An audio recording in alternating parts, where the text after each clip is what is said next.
Marcos capítulo 1, versículo 1, diga amém. Está escrito assim: princípio do Evangelho de Jesus Cristo, Filho de Deus. Feche seus olhos, vamos orar uma vez mais. Senhor meu Deus, nós te exaltamos, meu Pai. Glorificamos ao Senhor por estarmos juntos aqui como igreja, para adorarmos o Teu nome. E neste momento, ó Deus, nós pedimos a iluminação do Teu Espírito Santo, para que possamos compreender a Tua palavra. Pedimos que o Senhor instrua-nos conforme a mesma, e que fale poderosamente aos nossos corações. Nós somos totalmente dependentes do Senhor, e cremos que o Senhor está neste lugar, e é o Senhor quem capacita os Teus servos a falar a Tua palavra, bem como também a ouvi-la e entendê-la. Nós oramos assim em nome de Jesus. Amém. Queridos, o tema de hoje, dando sequência à nossa série de exposições neste livro, é o glorioso Evangelho de Jesus Cristo. Depois que nós conhecemos aqui, no culto passado, algumas particularidades do livro, bem como também o seu autor humano, e nós extraímos lições de sua vida para a nossa vida, agora nós vamos tratar a respeito do tema do livro. E o tema deste livro é claramente destacado no versículo que nós acabamos de ler. Então, quando você estiver lendo o Evangelho segundo Marcos, você pensa da seguinte maneira: qual é o tema deste Evangelho? Sobre o que Marcos decidiu escrever? Qual é o seu principal motivo a escrever este livro? Do que ele quer tratar? E aqui está o tema no capítulo 1, versículo de número 1. O tema é o Evangelho de Jesus Cristo, o Filho de Deus. Então, já no prólogo do livro, ele nos deixa claro que ele vai tratar a respeito do Evangelho. E se os irmãos perceberam, ele diz princípio do Evangelho de Jesus Cristo.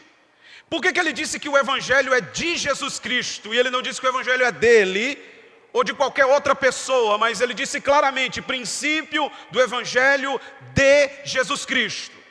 Por que o Evangelho é chamado como sendo de Jesus? Matthew Henry, ele diz que o Evangelho é chamado como sendo de Jesus, porque Jesus é o autor, o tema, o conteúdo e a consumação do Evangelho.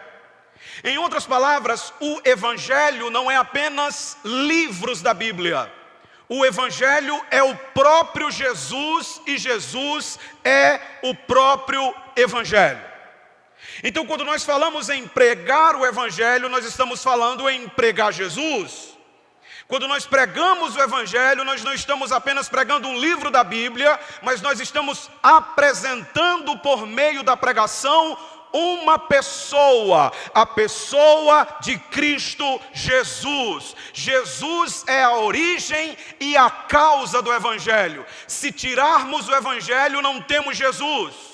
E se tirarmos Jesus, não temos o Evangelho.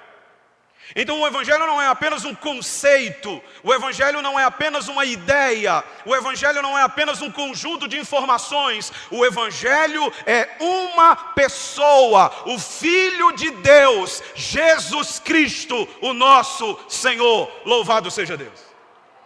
Esse é o Evangelho. É curioso, irmãos, que John Calvino, ele disse que se você se afastar do Evangelho, você se afasta de Cristo. E se você se afastar de Cristo, você se afasta do Evangelho. As duas coisas estão conectadas. Cristo é o Evangelho e o Evangelho é Cristo. James Hastings, importante estudioso, ele disse que Cristo criou o Evangelho pela sua obra, pregou o Evangelho pelas suas palavras, mas Ele é o próprio Evangelho. Nós falamos ontem, e hoje parece que será uma extensão do que foi dito ontem. Nós falamos ontem que quando nós saímos para evangelizar, nós estamos indo pregar uma pessoa, não a nós mesmos, não uma pessoa famosa sobre a terra, mas a pessoa mais importante do mundo, Cristo Jesus, nosso Senhor. E Marcos começa como? Falando de Jesus. No verso 1 ele diz princípio do evangelho. Por que isso? Queridos, há 3 princípios na Bíblia. Quantos princípios? Quantos? O primeiro princípio está em João capítulo 1, versículo de número 1. João diz, no princípio era o verbo estava com Deus e o verbo era Deus. Este princípio mencionado no Evangelho segundo João, ele está antes da eternidade, ou no bojo da eternidade, antes do tempo. E ele não pode ser datado. É um princípio que está no bojo da eternidade e ele é atemporal antes do tempo. Esse é o primeiro princípio mencionado na Bíblia. O segundo princípio mencionado na Bíblia está em Gênesis capítulo 1, versículo 1. Que é quando o escritor bíblico diz, no princípio criou Deus os céus e a terra. Este princípio de Gênesis 1 e 1 é quando nós nos movemos da eternidade para o tempo. Mas não há nenhum estudioso que consiga datar este tempo. Embora ele esteja dentro do tempo, ninguém pode precisar qual foi o dia ou a hora que Deus decidiu criar todas as coisas. Mas aí nós temos um terceiro princípio, que é o nosso aqui. Princípio do Evangelho de Jesus Cristo, Marcos 1 e 1. Agora, por que Marcos diz princípio do Evangelho? Porque o objetivo de Marcos é tratar a respeito daquilo que Jesus fez e daquilo que Jesus é. Ou seja, quando ele diz princípio do Evangelho, ele está falando do momento em que Jesus se fez carne. Este princípio aqui, ele pode ser datado. Este princípio aqui, ele pode ser precisamente colocado sobre ele uma data. Marcos fala do princípio do Evangelho como a obra de Cristo, que consiste em sua encarnação, morte, ressurreição e ascensão. Mas não para por aí. Por isso que é chamado de princípio. Por que, irmão Marcos? Porque a obra de Cristo que começou no princípio dos evangelhos ou do evangelho, ela se estende até hoje através da igreja. De maneira que a igreja é a extensão da obra de Cristo pela pregação do evangelho. Você e eu hoje aqui somos a continuação da obra de Cristo na cruz do Calvário. Estamos aqui por causa do Evangelho, estamos firmados no Evangelho e herdaremos o céu pelo poder do Evangelho. Por isso é chamado de princípio aqui. E é curioso, irmãos, porque tudo que Jesus fez, tudo que Jesus realizou, sua encarnação, sua morte, sua ressurreição e sua ascensão, Lucas, quando escreveu Atos dos Apóstolos, ele disse que foi apenas o que Jesus começou a fazer e a ensinar. De maneira que nós aqui somos o que Jesus ainda está fazendo.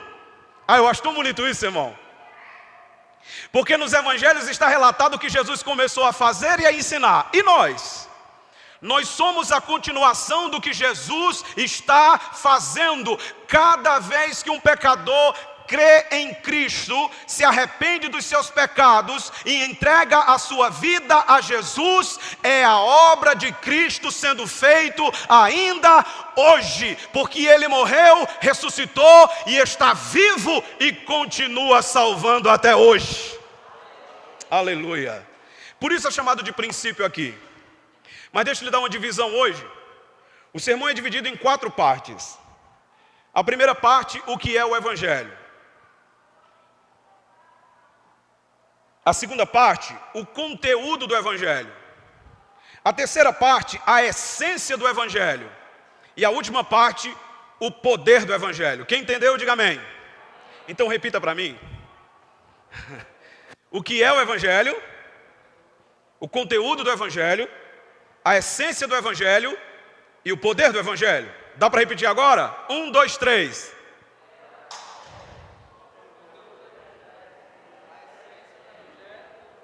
Muito bem, essa é a nossa divisão. Vamos começar. O que é o Evangelho? A palavra Evangelho, ela aparece no Novo Testamento cerca de 74 vezes. E esta palavra deriva de um termo grego bastante conhecido, que é o termo euangelion. E euangelion significa literalmente trazer boas notícias, trazer boas novas.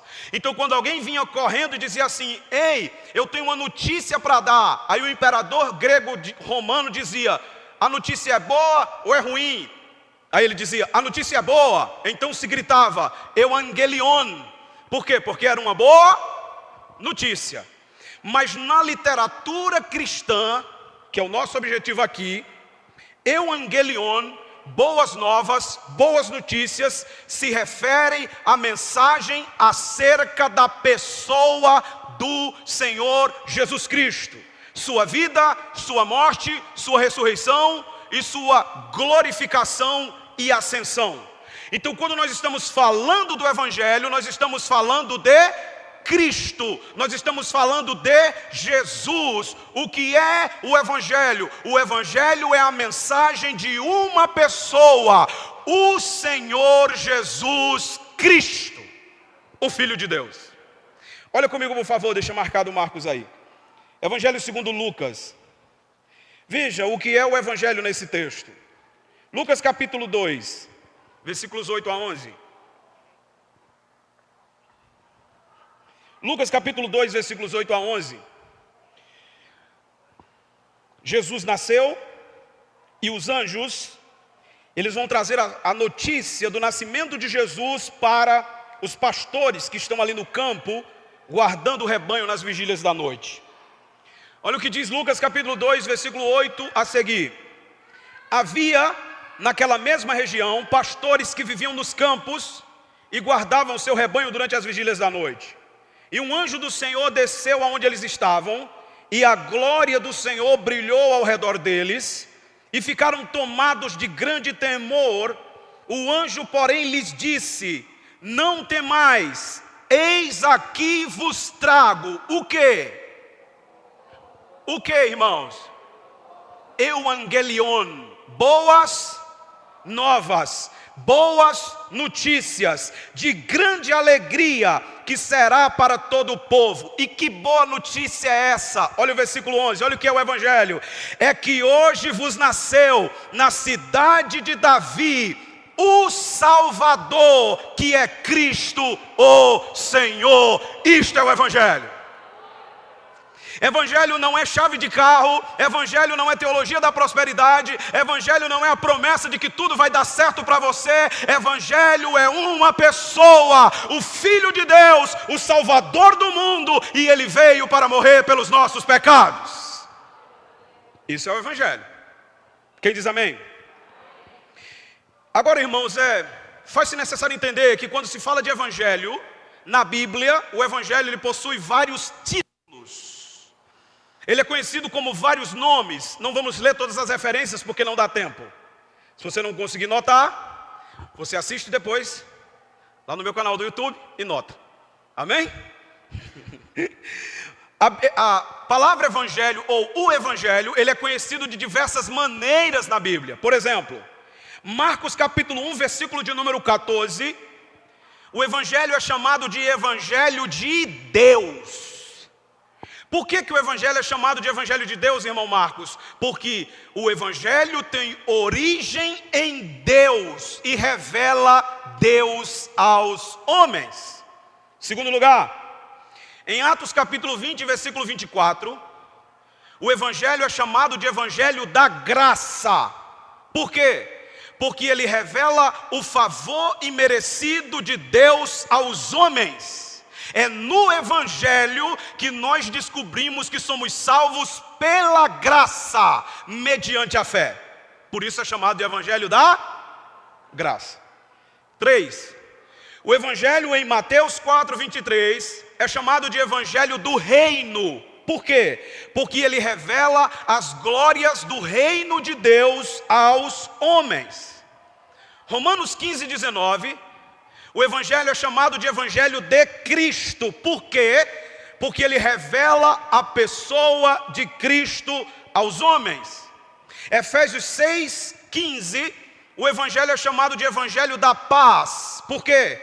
Porque é por meio do evangelho que eu tenho paz com Deus, mediante a pessoa de Cristo. E em 2 Coríntios 4:4, o evangelho é chamado de evangelho da glória. Por quê? Porque ele revela a glória de Deus aos homens através de Cristo. E por último, Apocalipse 14, versículo 6, o evangelho é chamado de evangelho eterno. Por quê? Porque ele foi planejado desde a eternidade, permanece para sempre e tem efeitos eternos. Como assim, irmão Marcos? Aqueles que foram verdadeiramente salvos pelo poder do evangelho, eles permanecerão até Jesus voltar. Aleluia. É assim que nos é apresentado o evangelho, irmãos, nas escrituras. Agora deixa-me dizer algo aqui que as pessoas confundem. Quando nós falamos de evangelho, nós temos que entender que o evangelho não começa em Mateus capítulo 1. O evangelho está espalhado em toda a escritura. O evangelho é a mensagem de Deus a toda a humanidade, desde Gênesis até Apocalipse. De maneira que Paulo diz, e nós vamos ver, que o evangelho, ele foi prometido aos profetas desde o Antigo Testamento, ou melhor, ele foi prometido por Deus por intermédio dos profetas, de maneira que todo o Antigo Testamento fala do evangelho. Então não é errado você dizer o evangelho de Jesus segundo Gênesis. Sabia disso? Sou estranho para nós, né? O evangelho de Jesus segundo o Êxodo. Por que não é errado, irmão Marcos? Porque toda a Bíblia trata exatamente disso, do evangelho. Olha comigo, por favor, Romanos 1, rapidamente. Romanos capítulo 1, veja o que diz o verso 1 e 2. Romanos capítulo 1, verso 1 e 2. Está escrito assim: Paulo, servo de Jesus Cristo, chamado para ser apóstolo, separado para o evangelho de Deus. Agora note o versículo 2. O qual foi por Deus outrora prometido por intermédio dos seus profetas nas sagradas escrituras. Eu pergunto a vocês essa noite: as sagradas escrituras aqui é uma referência ao Antigo ou ao Novo Testamento? Ao Antigo? O Novo Testamento ainda não havia sido escrito, completo. De maneira que quando Paulo diz que o evangelho foi prometido por intermédio dos profetas nas sagradas escrituras, Paulo está dizendo que de Gênesis a Malaquias, e agora que o Novo Testamento está fechado, de Mateus a Apocalipse, todo este livro fala de uma única coisa: o evangelho de nosso Senhor Jesus Cristo. A Bíblia, irmãos, é o evangelho. De maneira que nós não podemos ler o Antigo Testamento e não encontrarmos Cristo lá. Cristo está em todo o Antigo Testamento.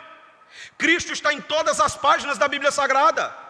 Cristo está na lei, Cristo está nos livros poéticos, Cristo está nos livros históricos, Cristo está nos profetas maiores, nos profetas menores.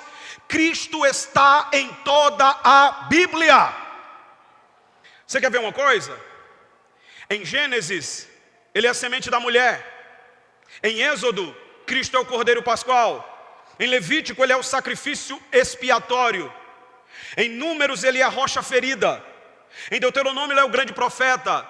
Em Josué, o príncipe.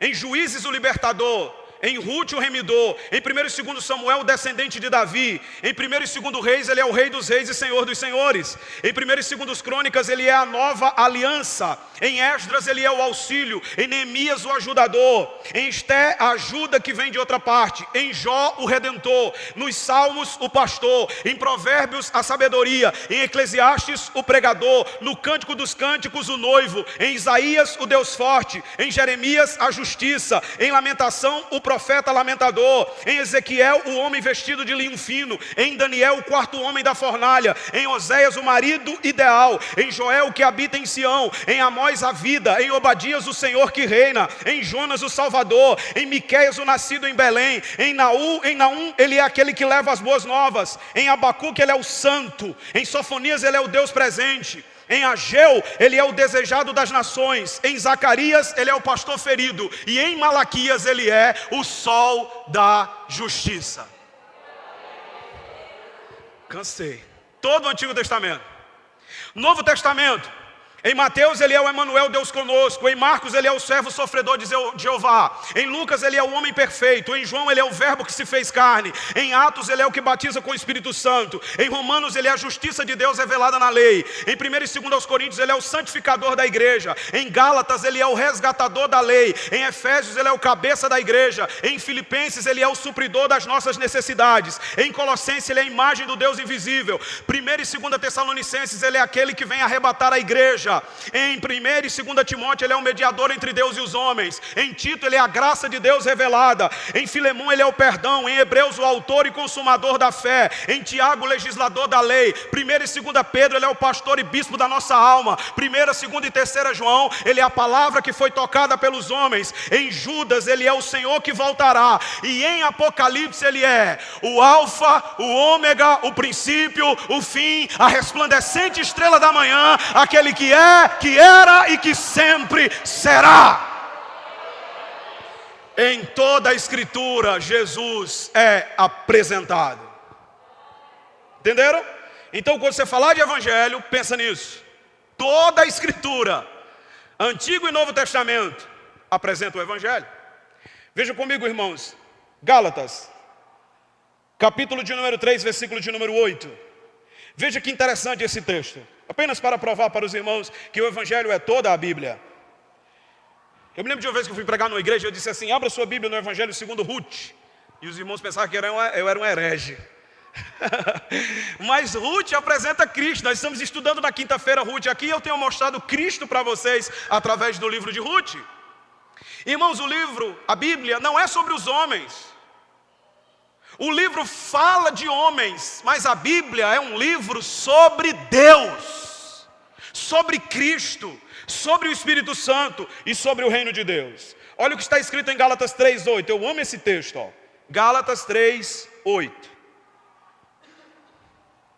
Ora, tendo a Escritura previsto que Deus justificaria pela fé os gentios, pré-anunciou o Evangelho a Abraão.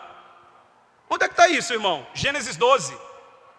É lá em Gênesis 12 que Deus diz a Abraão: em ti serão benditas todas as famílias da terra. E ali Deus está dizendo a Abraão que da sua descendência viria um que seria o justificador pela fé. O nome dele é Cristo. E a Abraão foi apresentado o Evangelho em Gênesis 12. Toda a Bíblia Sagrada é o Evangelho, e toda a Bíblia Sagrada fala sobre Cristo. Aleluia! Que maravilha, irmãos. Mais uma coisa que eu quero explicar para vocês. Erroneamente, as pessoas pensam que os santos do Antigo Testamento, eles eram salvos pela lei, e que os santos do Novo Testamento, eles são salvos pela graça. Irmãos, isso é um equívoco. Ninguém nunca foi salvo pela lei, porque a lei não tem como finalidade salvar. A lei tem um propósito duplo. O primeiro propósito da lei é apontar o pecado do homem. Paulo diz em Romanos capítulo 7, que nós não conhecíamos o pecado, mas conhecemos a partir do momento que a lei disse: não cobiçarás. Eu peco e sei que eu sou pecador, porque a lei aponta o meu pecado. Esse é o primeiro propósito da lei. E o segundo, irmão? Primeiro ela aponta o meu pecado, depois ela me mostra a solução do meu problema. Cristo Jesus. A lei não salva, a lei condena, mas essa mesma lei que condena, ela aponta para o Salvador. Prova bíblica de que os santos do passado, eles foram salvos pela graça e não pela lei, pela fé e não pela lei. Hebreus 11. Quando você está lendo Hebreus 11, tem alguma coisa lá que fala de obras? Não. Pela fé, Abel. Pela fé, Enoque. Pela fé, Noé. E aí fala de todos os santos do Antigo Testamento, mas todos foram salvos pela fé. Em quem? Em Cristo. Mas, irmão Marcos, mas Cristo ainda não estava lá. Sim, essa é a diferença. Uma diferença temporal. Os santos do Antigo Testamento, eles foram salvos pela fé no Cristo que viria. Nós somos salvos pela fé no Cristo que já veio. Glória a Deus! E breve voltará. Entenderam a diferença? Mas todo mundo é salvo pela fé. Ninguém é salvo pelas obras. Ninguém é salvo pela lei. Olha comigo, irmãos. Aí mesmo onde você está, Gálatas 3. Versículo de número 19. Olha como Paulo explica isso de maneira tão clara. 3,19. Paulo vai explicar qual é o propósito da lei, ó. Ele diz: qual, pois, a razão de ser da lei? Qual é o propósito da lei? Foi adicionada por causa das transgressões, até que viesse o descendente, a quem se fez a promessa, e foi promulgada por meio de anjos, pela mão de um mediador. Paulo está dizendo aqui o que, irmão Marcos? Paulo está dizendo que o propósito da lei é revelar a total pecaminosidade do homem. Irmãos, a lei de Deus, ela mostra o quão miserável pecador eu sou. A lei de Deus, ela mostra o quão miseráveis diante de Deus nós somos. Ela aponta o nosso pecado e nos deixa em estado de desespero. Porque quando eu leio a lei de Deus, eu vejo que o padrão que Deus exige é muito alto. Sim ou não? E então eu descubro que eu estou longe desse padrão. Eu descubro que eu não vou conseguir agradar a Deus pelas obras da minha justiça, porque o padrão é alto demais. Então eu começo a me desesperar. Tá bom, a lei já me mostrou que eu sou pecador. A lei já me mostrou que eu estou em pecado. A lei já me mostrou que eu não tenho como me salvar pelas minhas obras. E agora, o que eu faço? É isso que a lei provoca em nós: desespero, medo, culpa e dor. E se eu parasse aqui, estávamos perdidos. Mas tem um segundo propósito da lei. Olha comigo, versículo 24 do capítulo 3 de Gálatas. De maneira que a lei nos serviu de aio. O que é um aio, irmãos? A palavra grega aqui é paidagogos, de onde vem a nossa palavra portuguesa pedagogo. Era um escravo que tinha a função de levar e trazer as crianças dos senhores da escola, e eles disciplinavam essas crianças, porque eles exigiam que essas crianças tivessem uma postura moral adequada. Então o aio aqui representa a lei, aquele que nos leva, aquele que nos pune, aquele que nos disciplina. E sabe qual era o maior desejo da criança que estava debaixo do aio? Se livrar dele, porque ele era muito carrasco. Assim é a lei. Quando nós estávamos debaixo da lei, a lei nos disciplina, a lei nos pune, a lei nos fere com os seus castigos. Mas esta lei que aponta o nosso pecado, diz o versículo 24, ela também tem um propósito positivo, de maneira que a lei nos serviu de aio, condutor. Para quê? Para nos conduzir a Cristo, a fim de que fôssemos justificados pela fé. Oh, glória a Deus! O que significa isso, irmão? Trocando em miúdos, a lei aponta o meu pecado e diz: você está condenado e você vai para o inferno. Então eu grito: meu Deus, e agora? Não há mais salvação para mim. Aí a lei diz: mas só tem um meio, se você for até Cristo Jesus. Ele já pagou o preço do seu pecado, ele já morreu na cruz por você, a lei foi cumprida nele, e no dia que você crê nele, seus pecados serão cancelados e você vai ser justificado pela obra de Cristo na cruz do Calvário. Isso é o Evangelho. Isso aconteceu conosco, irmão. E isso pode acontecer com você que nos visita essa noite, talvez ainda não é crente. Se você está entre nós essa noite, a lei está te condenando hoje. Mas a mesma lei que te condena é a lei que aponta o Salvador, Cristo Jesus, o Senhor. Então vamos voltar. Qual é o conteúdo do Evangelho? Bom, o que nós seremos rápido. O conteúdo do Evangelho é o próprio Cristo. É a pessoa de Cristo e sua obra. Rapidamente, o Evangelho consiste em quê? Paulo explica o Evangelho em 1 Coríntios 15, 1 em diante. Paulo diz que o Evangelho é, em primeiro lugar, Cristo morreu pelos nossos pecados, segundo as Escrituras. Foi sepultado, para garantir que a morte dele foi real, segundo as Escrituras. Mas ressuscitou, segundo as Escrituras. Então o que é o Evangelho? O Evangelho é, nós somos pecadores, todos pecaram, destituídos estão da glória de Deus, o salário do pecado é a morte, nós estávamos perdidos, mas o Filho de Deus se fez carne, morreu numa cruz, carregou os nossos pecados e nos salvou pela fé no seu nome. Cristo Jesus e a sua obra é o tema do Evangelho. Aleluia. O Evangelho, irmãos, aponta o nosso pecado, mas mostra o Salvador. O Evangelho fala da condenação, mas mostra o caminho da salvação. O Evangelho alerta sobre o inferno, mas prepara o homem e leva para o céu. É isso o Evangelho, o conteúdo completo do Evangelho. Hernandes Lopes, ele diz que a parte mais importante do Evangelho não é o que nós vamos fazer para Deus, é o que Deus já fez por nós. Você não precisa realizar nenhuma obra. A obra já foi feita na cruz do Calvário. Você só precisa crer nessa obra.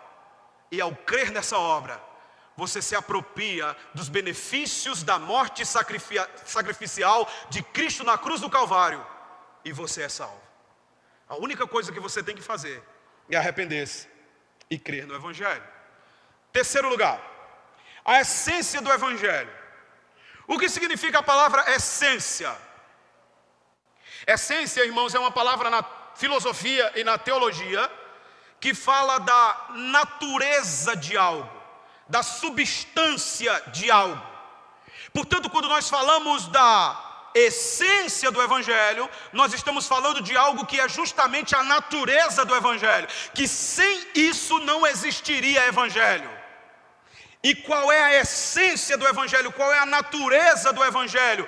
A essência do Evangelho, a natureza do Evangelho é a pessoa de Jesus Cristo. Escute, irmãos, volte para Marcos 1:1, e que Marcos vai resumir a essência do Evangelho aqui de maneira majestosa. Olha o que ele vai fazer aqui. Com 3 palavras, no versículo 1, Marcos fala da essência do Evangelho, e com 3 palavras ele consegue explicar para nós tudo o que Jesus é e para o que ele foi enviado. Em 3 palavras. Os escritores da Bíblia eram fenomenais. Veja, capítulo de número 1, versículo 1 do Evangelho segundo Marcos. Princípio do Evangelho de quem? O nome aí Jesus, grave isso, trata da humanidade de Jesus. Todas as vezes que você lê na Bíblia o nome Jesus, o escritor bíblico ele quer enfatizar a humanidade dele. Agora ele diz mais: Cristo. Todas as vezes que você lê a palavra Cristo, ela se refere à missão de Jesus. Ele é o Messias, o Cristo, o ungido de Deus. E qual é a outra parte que vem? Filho de Deus. Do que fala isso? Da divindade de Jesus. Irmãos, olha o que Marcos consegue fazer com 3 palavras. A gente não consegue com 1000, né? Marcos, em 3 palavras, ele resume o Evangelho. Ele diz: este Jesus era plenamente homem. Por quê? Porque foi o homem que pecou, e para que os homens pudessem ser salvos, eles tinham que ser representados por um homem perfeito. Como não havia nenhum homem perfeito na terra, Deus se fez homem e habitou entre nós. Aleluia. 2, quando nós paramos para pensar no nome Jesus, nós temos que entender uma coisa, irmãos. O nome que é usado aqui, que aponta para a humanidade, é o nome Yehoshua. No grego, Jesus. E este nome significa o quê? Se for traduzir para o português, seria Josué. Então quando você bota o nome de uma criança de Josué, você está chamando a criança de Jesus. Só que do hebraico para o português. Legal, né? Mas qual é o significado? Josué significa o Senhor é salvação.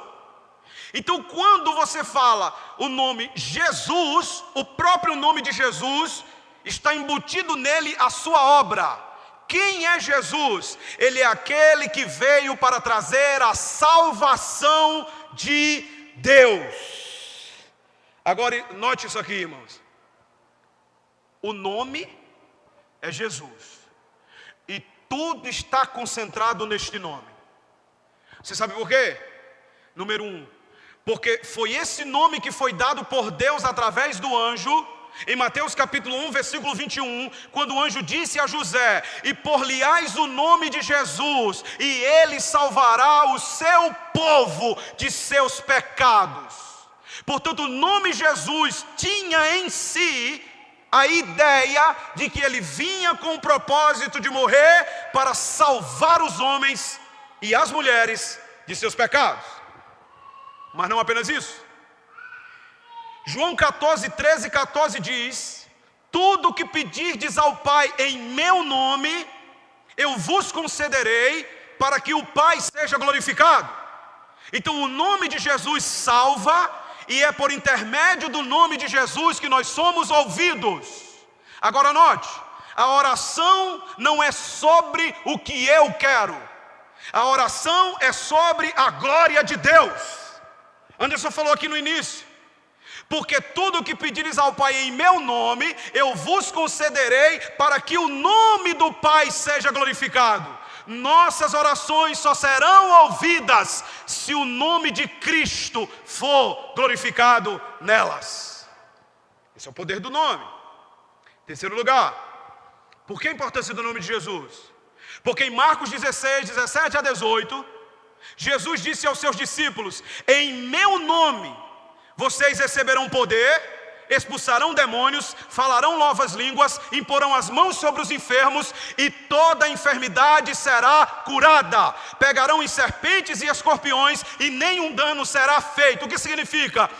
Pelo poder do nome de Jesus, enfermidades batem em retiradas, pessoas são libertas e o poder do nome triunfa sobre toda a obra maligna. Esse é o nome de Cristo. E o mais importante, irmãos, 2 textos sobre o nome. Atos 4:12. Em nenhum outro nome o ser humano pode ser salvo. O nome de Maria não salva. O nome de Buda não salva. O nome de Maomé não salva. O nome de nenhum santo católico salva. Porque não há dentre os homens, debaixo do céu, um nome pelo qual devamos ser salvos, a não ser um nome, o nome de Jesus, o Filho de Deus. É por isso que nessa noite você precisa crer no nome de Jesus, para ser salvo. Não é apenas dizer, em nome de Jesus, é crer no nome dele, porque no nome dele tem salvação. E se nesta noite você não quiser se curvar diante do nome de Jesus, pela fé, pela graça, arrependido, haverá um dia que você vai se curvar, mas não para ser salvo, porque a hora já vai passar. Haverá um dia que você vai se encurvar e reconhecer que Ele é Senhor sobre todos e sobre tudo. É por isso que é bom se curvar diante do nome dEle hoje, irmão, porque hoje é pela graça.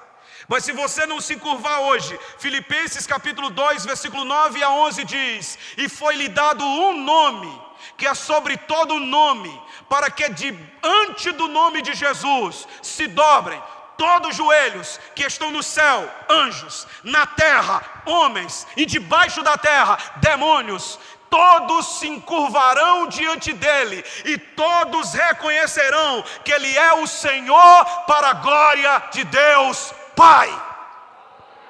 Todos aqueles irmãos que perseguiram os cristãos, Hitler que matou vários judeus, tantos que perseguiram os cristãos, muitos papas da Igreja Católica Romana que matou vários crentes só pelo fato deles carregarem uma Bíblia debaixo do braço. Todos esses que perseguiram os evangélicos, que matam as pessoas inocentes, todos os políticos corruptos, todos os homens imorais, todos aqueles que negam a Jesus hoje, um dia eles estarão de joelhos dobrados diante dele, dizendo: Ele é o Senhor, Ele é todo-poderoso. Mas para eles não haverá mais salvação, porque o tempo é hoje, a hora é agora. É por isso que nesta noite nós convidamos você enfaticamente: venha a Cristo hoje e se dobre diante do nome dele como um salvo, porque se você assim não fizer, um dia você se dobrará diante do nome dele como um condenado. Mas nesta noite você pode se curvar diante do nome dele como um salvo. Então, primeira coisa, o nome, Jesus, a humanidade. Segunda coisa, a missão, o Cristo. O que significa ser o Cristo, irmãos? O Cristo era o prometido de Israel, aquele que havia sido prometido desde o Antigo Testamento como o que viria, ungido por Deus para realizar a obra de Deus e restaurar a humanidade. Não dá tempo de ler, porque eu quero partir para o último ponto para a gente concluir. Mas em Lucas capítulo 4, Jesus foi à sinagoga, abriu no livro do profeta Isaías, e ele leu a passagem: o Espírito do Senhor está sobre mim, porque Ele me ungiu. A palavra lá é: Ele me ungiu como Messias. Ele me ungiu. E diz o texto: Ele me ungiu para evangelizar os pobres, libertar os cativos, abrir os olhos dos cegos e livrar da opressão os oprimidos e anunciar o ano aceitável do Senhor. Sabe o que Jesus está dizendo?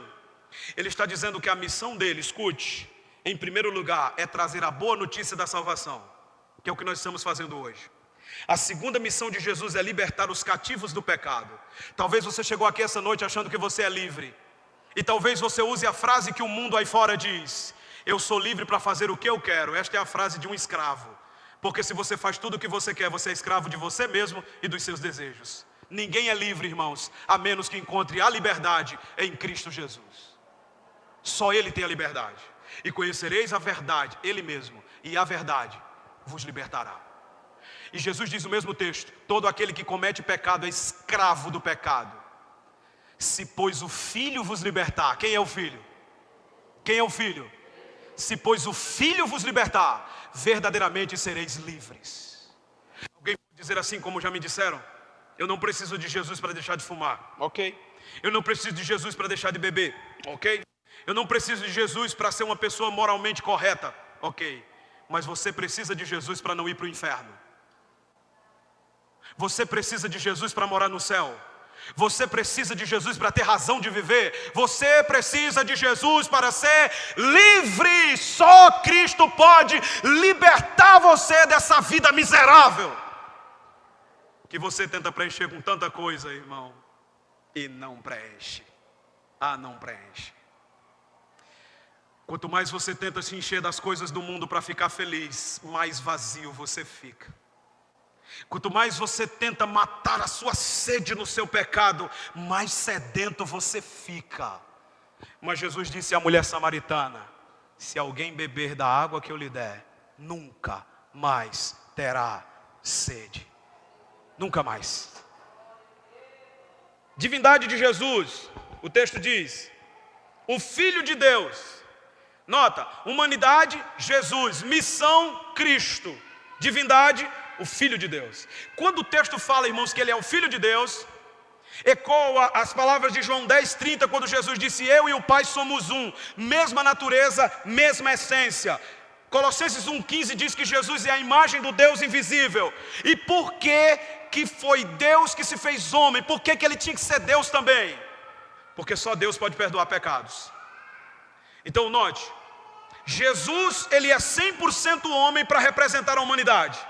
E Ele é 100% Deus, porque só Deus pode perdoar pecados.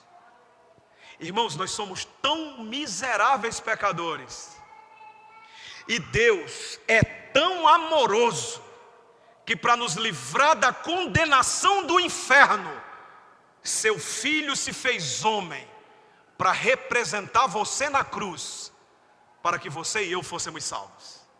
Os puritanos diziam que a cruz tem dois lados. No lado da frente está Cristo crucificado, no lado de trás está você. Só que com uma diferença: na frente Jesus foi crucificado e sofreu a ira de Deus. Atrás está você, crucificando os seus desejos para ser fiel a Cristo. Que maravilha, né? Vamos para o último ponto para a gente terminar. O poder do Evangelho. Bom, Marcos aqui ele vai tratar desse Evangelho ao longo do livro. Ele vai falar sobre o poder desse Evangelho e nós vamos caminhar ao longo desse livro. Nas minhas exposições aqui eu vou demonstrar o poder do Evangelho. Mas saindo um pouco de Marcos, Romanos 1,16, o texto conhecidíssimo, Paulo disse: eu não me envergonho do Evangelho. Note o que Paulo diz: porque ele é o poder de Deus para a salvação de todo aquele que crê. O Evangelho é o poder, ele não tem o poder. O Evangelho é o poder. Por quê? Porque o Evangelho é uma pessoa, e a pessoa do Evangelho é todo poderoso, é Cristo Jesus. Agora, o Evangelho é poderoso na vida daquele que crê. Não, irmãos, não falta poder no Evangelho, o que falta é fé no coração do homem. O Evangelho é poderoso porque ele é o poder de Deus revelado aos homens. Só o Evangelho é capaz de transformar o lixo do mundo em vasos úteis no reino de Deus. Só o Evangelho. Eu disse aqui ontem e vou repetir hoje: os alcoólicos anônimos não podem transformar a natureza humana. As clínicas de recuperação de drogado não podem limpar você. A única coisa que pode transformar você, libertar você e purificar você é o santo Evangelho de Jesus Cristo. E lá fora, irmãos, tudo é pago. Para você se recuperar lá fora tem que pagar, e pagar caro. Ai de você se não tiver um plano de saúde. Mas aqui é pela graça, é de graça, e nós somos transformados pela graça de Deus revelada no Evangelho. Irmão, a igreja, escute isso aqui, a igreja é cheia de gente suja que foi lavada.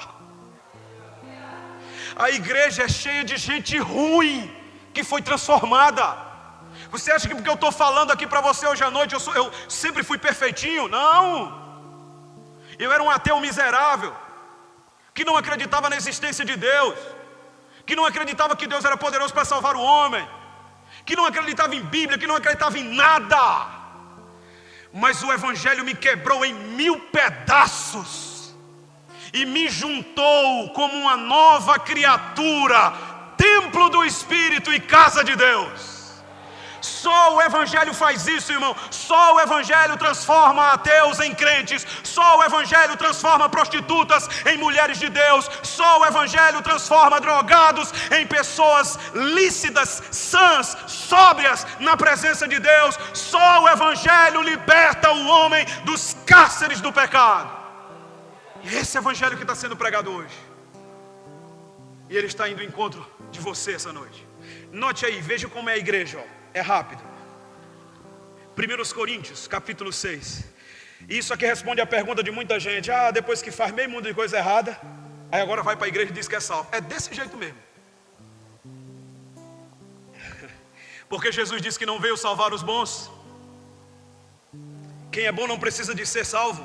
Quem está doente não precisa de médico. Mas Jesus disse: eu vim para salvar os doentes. Eu vim para salvar os que não prestam.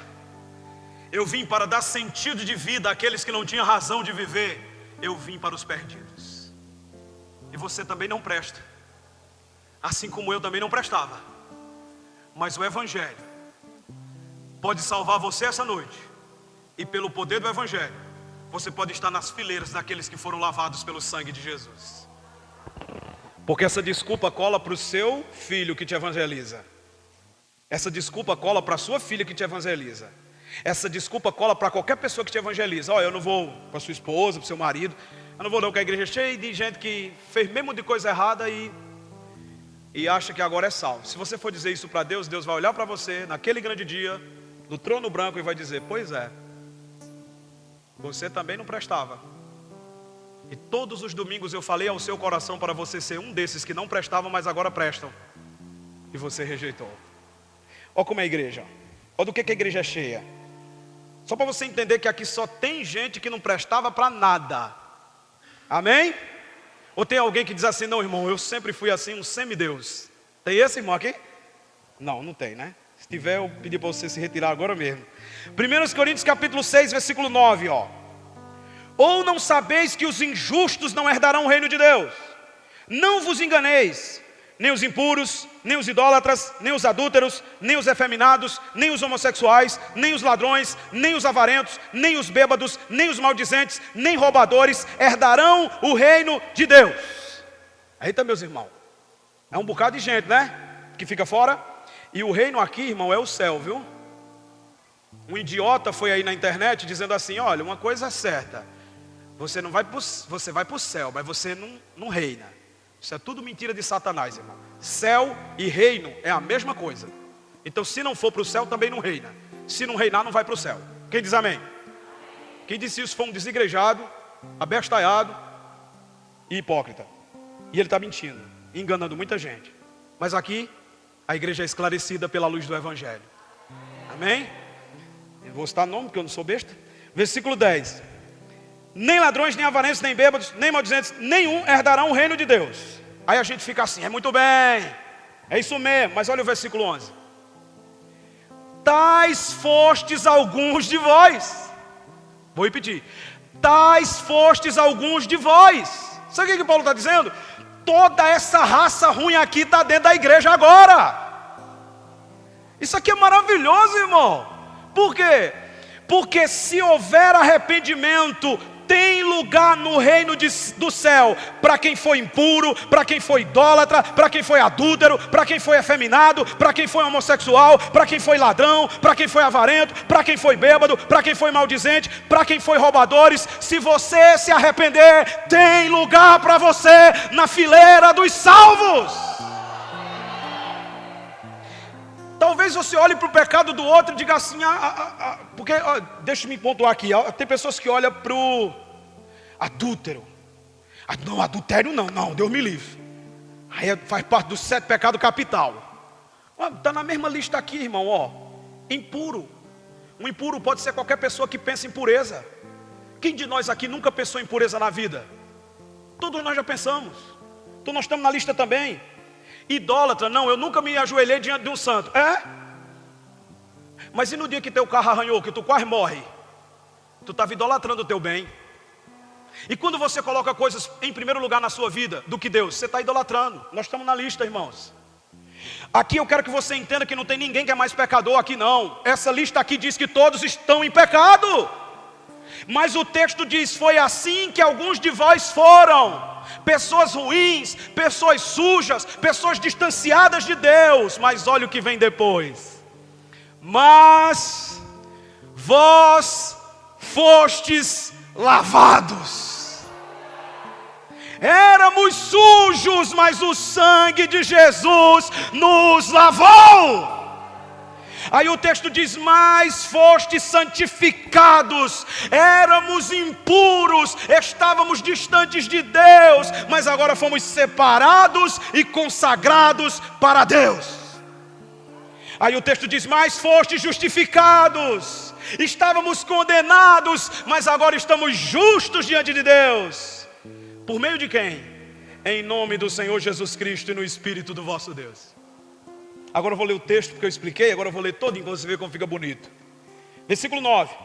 Ou não sabeis que os injustos não herdarão o reino de Deus? Não vos enganeis, nem os impuros, nem os idólatras, nem os adúlteros, nem os efeminados, nem os homossexuais, nem os ladrões, nem os avarentos, nem bêbados, nem maldizentes, nem roubadores herdarão o reino de Deus. E alguns de vocês foram assim. Mas Deus vos lavou, Deus vos santificou, Deus vos justificou, e em nome de Cristo você é um herdeiro do reino de Deus. Esta noite basta arrepender do seu pecado. tem lugar para todos aqueles que se arrependem no reino de Deus, irmãos. E talvez você diga, mas eu não consigo. Eu também não conseguia. Mas na minha frase eu descobri que não sou eu que consigo. É Cristo em nós, esperança da glória. Todos os que estão aqui, irmãos, só estão aqui porque Cristo sustenta. Ninguém está aqui porque é forte demais. Ah, não, eu não, pode vir o que vier. Pensar assim é dar 3 passos para a queda. Nós só estamos aqui, irmãos, por causa da graça dele.